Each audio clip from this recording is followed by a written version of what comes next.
Hey guys, so this is by the brand Discovery. Now, one of my favorite things about just getting Discovery items for kids is that it's more of like an interactive learning experience at the same time as it is like just them having a lot of fun.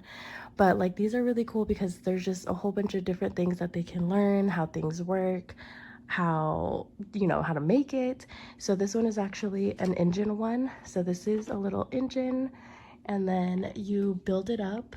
It has all the little pieces inside of it, so you can see you literally build the entire thing. So this is what the engine one looks like. This is the little fan in the front.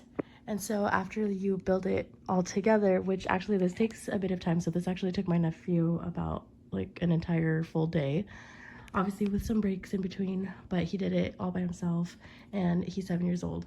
So it does come with like the little cord once you're done, and then this is like your little battery.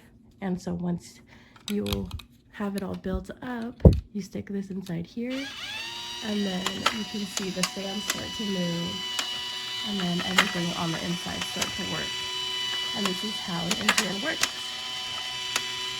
So it's super cool. It's a fun thing for them to do, and then just to see the work of it all being done at the very end.